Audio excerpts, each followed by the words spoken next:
Hello, હું નિકિતા. આજે આપણે બંધારણના વન લાઇનર કે જે એલઆરડી, પીએસઆઈ, સીસીઈ જેવી ગુજરાત સરકારની આવનાર ભરતી પરીક્ષા માટે ઉપયોગી એવા 2500 પ્રશ્નોમાંથી પ્રશ્નો જોશું. બંધારણની આ સિરીઝ નવા અભ્યાસ અનુસાર તૈયાર કરવામાં આવી છે, જે બંધારણના બધા ટોપિકમાંથી પ્રશ્નો આવરી લે. તો ચેનલને સબસ્ક્રાઇબ કરીને બેલ બટન પર ક્લિક કરી લો, જેથી કરીને હું ખુશ થઈ જાઉં. તો ફટાફટ ચેનલ સબસ્ક્રાઇબ કરીને વિડીયોને લાઇક કરી લો. પ્રશ્ન 801. રાજ્ય મંત્રીમંડળની બેઠકના મુદ્દા કોણ તૈયાર કરે છે? મુખ્ય સચિવ. પ્રશ્ન 802. રાજ્યના પ્રથમ નાગરિક કોણ છે? રાજ્યપાલ. પ્રશ્ન 803. કેબિનેટ સચિવાલયના વડા કોણ છે? કેબિનેટ સચિવ. પ્રશ્ન 804. બંધારણ સુધારા વિધેયક સર્વપ્રથમ કયા રજૂ કરવામાં આવે છે? સંસદના કોઈપણ ગૃહમાં. પ્રશ્ન 805. કર્મચારીઓના પગાર માટે પ્રથમ પગાર પંચની નિમણૂક કઈ સાલમાં થઈ હતી? 1947માં. પ્રશ્ન 806. બંધારણની કઈ કલમમાં રાષ્ટ્રપતિને કેન્દ્રીય કર્મચારીઓ માટે નિયમો બનાવવાનો અધિકાર આપ્યો છે? 309. પ્રશ્ન 807. ભારતમાં એડમિનિસ્ટ્રેટિવ સ્ટાફ કોલેજ ક્યાં આવેલી છે? શિમલામાં. પ્રશ્ન 808. નાણાં મસૂદાને રાષ્ટ્રપતિએ પહેલીવાર જ મંજૂરી આપવી પડે છે. પ્રશ્ન 809. શ્રી એસ ચંદ્રશેખર કયા વર્ષમાં ભારતના વડાપ્રધાન બન્યા હતા? 1990માં. પ્રશ્ન 810. સંસદ અને સરકારે કરેલ ખર્ચ પર નિયંત્રણ કોણ રાખે છે?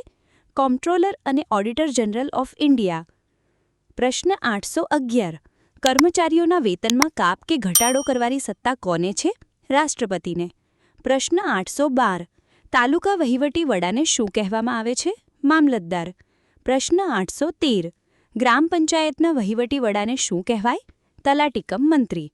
પ્રશ્ન 814. કયા રાજકીય પક્ષનું ચૂંટણી પ્રતીક 1982થી આજ સુધી બદલાયું નથી? ભારતીય જનતા પાર્ટી બીજેપી અને ભારતીય રાષ્ટ્રીય કોંગ્રેસ આઈએનસી. પ્રશ્ન 815. ભારતમાં પંચાયતી રાજની શરૂઆત કઈ સાલમાં થઈ હતી? 1959માં. પ્રશ્ન 816. ભારતમાં પંચાયતી રાજની શરૂઆત કોના હસ્તે થઈ હતી? જવાહરલાલ નહેરુ. પ્રશ્ન 817. સૌપ્રથમ પંચાયતી રાજની શરૂઆત કયા રાજ્યમાં થઈ હતી? રાજસ્થાન. પ્રશ્ન 818. પંચાયતી રાજ વિષયનો ઉલ્લેખ બંધારણના કયા ભાગમાં છે? રાજ્ય નીતિનિર્દેશક તત્વો. પ્રશ્ન 819. ગુજરાત રાજ્યમાં પંચાયતી રાજની શરૂઆત કઈ સાલમાં થઈ હતી? 1963માં. પ્રશ્ન 820. ભારતમાં કેટલા સ્તરનું પંચાયતી રાજ છે? 3 સ્તરીય.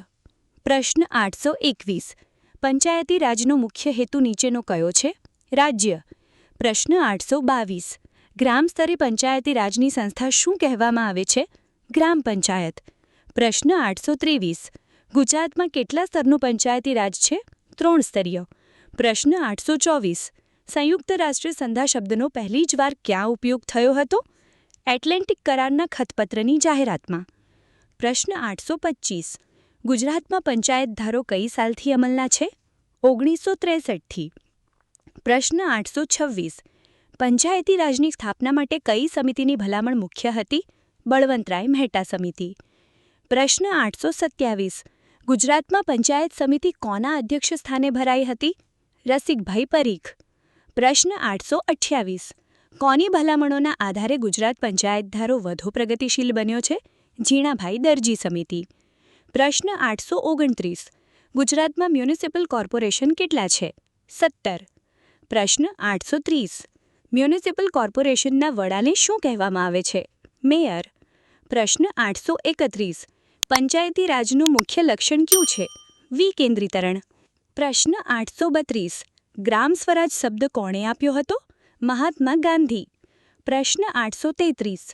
કોઈપણ પંચાયતીની ચૂંટણી લડવા માટે ઉમેદવારની ઉંમર કેટલી હોવી જોઈએ? 21 વર્ષ. પ્રશ્ન 834. કોમ્પ્ટ્રોલર અને ઓડિટર જનરલ ઓફ ઇન્ડિયાની લાયકાત કોના જેવી હોવી જોઈએ? સર્વોચ્ચ અદાલતના ન્યાયાધીશ. પ્રશ્ન 835. સૌથી વધુ વખત વડાપ્રધાન પદ માટેના સોગંદ કોણે લીધા છે? જવાહરલાલ નહેરુ અને ઇન્દિરા ગાંધી. પ્રશ્ન 836. શ્રી અટલ બિહારી વાજપેયીએ કેટલા મતથી લોકસભામાં વિશ્વાસનો મત ગુમાવ્યો હતો? 1 મતથી. પ્રશ્ન 837.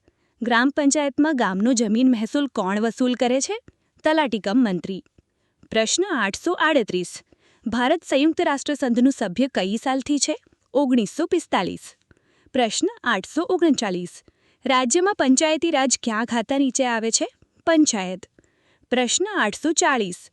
ગ્રામ પંચાયતનો મુખ્ય સેવક કોણ હોય છે? સરપંચ. પ્રશ્ન 841. ગુજરાતમાં અત્યાર સુધી કેટલી વાર રાષ્ટ્રપતિ શાસન લાદવામાં આવ્યું છે? 5 વાર.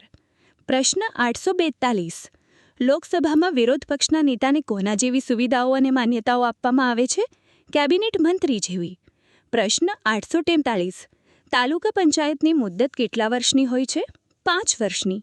પ્રશ્ન 844.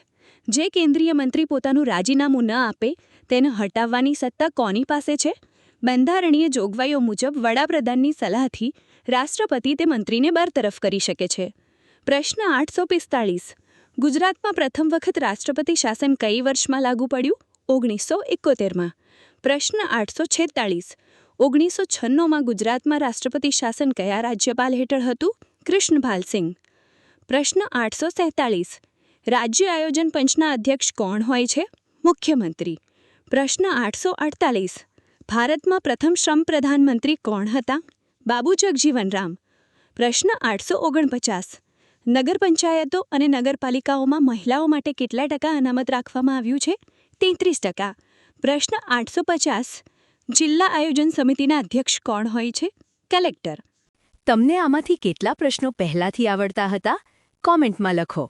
અને જો તમને આવા પ્રશ્નો ઉપયોગી લાગે તો વિડીયોને લાઇક કરો અને ચેનલને સબસ્ક્રાઇબ કરો.